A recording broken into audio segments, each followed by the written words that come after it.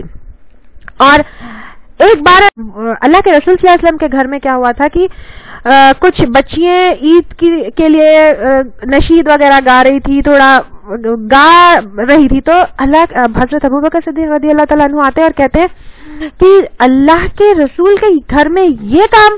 تو اللہ کے رسول صلی اللہ علیہ وسلم کہتے ہیں کہ ہر قوم کی عید ہوتی ہے, عید ہے رہنے دو. یعنی عید کے دن بچیاں تھوڑا ہنس بول لے, گا لے, بجانا نہیں, گا لے کچھ نشید اللہ تعالیٰ کے حمد و ثنا میں, یا چھوٹی پوٹی عید کی اس میں خوشی میں پوئٹری کر لے, تو پھر اس میں کوئی حرج نہیں. پھر عید کی نماز کے لیے اللہ کے رسول صلی اللہ علیہ وسلم پیدل جاتے تھے, لیکن کیونکہ آج کل مشکل ہے گاڑی یا سواری پہ بھی جانے میں کوئی حرج نہیں. ایک اور چیز یہ ہے کہ اکثر عورتیں عید کی نماز سے پیچھے رہ جاتی ہیں. صحیح بخاری کی حدیث ہے جس میں ام عطیہ رضی اللہ تعالی عنہا اس کی راوی ہے, اللہ کے رسول صلی اللہ علیہ وسلم نے عورتوں کو خاص طور سے عید کی نماز کے لیے جانے کا حکم دیا, اور یہ کہا کہ اگر حائضہ ہو یعنی اگر پیریڈز میں ہو تب بھی عید کی نماز کو جائے, لیکن نماز میں نہیں رہیں گی, وہ کیا کریں گی, پیچھے بیٹھیں گی لاسٹ میں اور دعا میں شامل ہوگی. اور اللہ کے رسول صلی اللہ علیہ وسلم نے کہا کہ اگر چادر نہ ہو تو اپنی بہن سے چادر مانگ کے جاؤ, اور اگر تمہاری بہن کو چادر دینے کے لیے اس کے پاس ایکسٹرا چادر نہ ہو تو 2 بہنیں ایک چادر میں جاؤ. تو اس سے پتہ چلتا ہے کہ عورتوں کے لیے عید کی نماز کی کتنی امپورٹنس ہے. عورتوں کو بھی عید کی نماز کے لیے جانا چاہیے, اگر پیریڈز میں ہو تو پیچھے بیٹھ کے دعا میں شامل ہونا چاہیے. ایک بات یہ ہے کہ عید کی نماز جیسے مینسز کی حالت میں مساجد میں جانے سے منع کیا گیا, رائٹ. تو اب کیا کریں گے, مینسز کی حالت میں مساجد میں جانے سے منع کیا گیا ہے, نہ کہ عیدگاہوں سے, کیونکہ عیدگاہ مسجد وہ جگہ ہوتی ہے جہاں پہ 5 وقت کی نماز باجماعت ہو, لیکن عیدگاہ میں 5 وقت کی نماز باجماعت نہیں ہوتی. تو مینسز کی اگر حالت میں ہو اور عید کی دعاؤں میں نماز کے بعد دعاؤں میں شامل ہونا ہو تو ان جگہوں پہ نہ جانا چاہیے جہاں پہ مسجدوں میں نماز ہوتی ہو, بلکہ مسلوں میں یا پھر عیدگاہوں میں جہاں پہ نماز ہوتی ہے وہاں پہ جانا چاہیے, نہ کہ مساجد میں. اور اگر کوئی اور چارہ نہیں ہے, مسجد میں جانا ہو گیا, تو بھی سیڑھیوں میں یا پھر آؤٹر ایریاز میں بیٹھنا چاہیے, بالکل نماز کے ایریا میں نہیں جانا چاہیے. پھر عید کی نماز کے لیے جب جائے تکبیرات پڑھتے ہوئے جانا چاہیے. عورتوں کو خوشبو نہیں لگانا چاہیے, میک اپ کر کے نہیں جانا چاہیے. اور پھر قربانی کے لیے یہ ایک اور چیز یہ احتیاط کرنا چاہیے کہ ہمارا دین کا ہے آدھا پاکی ہے, تو دین کے لیے کیا کرنا چاہیے, دین ہماری پاکی سکھاتی ہے. تو پھر قربانی جب کی جائے تو صفائی ستھرائی اور پاکی کا بھی بہت اہتمام کرنا چاہیے. قربانی کی جگہ کو گندی نہیں کرنا چاہیے, صاف صفائی کرنا چاہیے. پھر قربانی کی جگہ بہت سارے لوگ کیا کرتے ہیں, بجائے قربانی دینے کے پیسے دے دیتے ہیں کہ وہ پیسوں سے بچوں کی اسکول فیس ہو جائے گی یا یہ ہو جائے گی, اس سے بیٹر یہ ہے کہ میں پیسہ دے دوں. لیکن یہ غلط ہے. قربانی قربانی ہی ہے, پیسہ پیسہ ہی ہے. اگر قربانی کے علاوہ پر کچھ اور صدقہ دینا ہے, خیرات کرنا ہے تو کر سکتے ہیں, لیکن قربانی کی جگہ پیسہ دینے میں کوئی وہ نہیں ہے, کیونکہ قربانی سے یہاں پہ ہم کو ایک رسم زندہ کرنا ہے ابراہیم علیہ السلام کی. یہ ایک جذبہ ہے, اس کے بدلے پیسے نہیں دیے جا سکتے.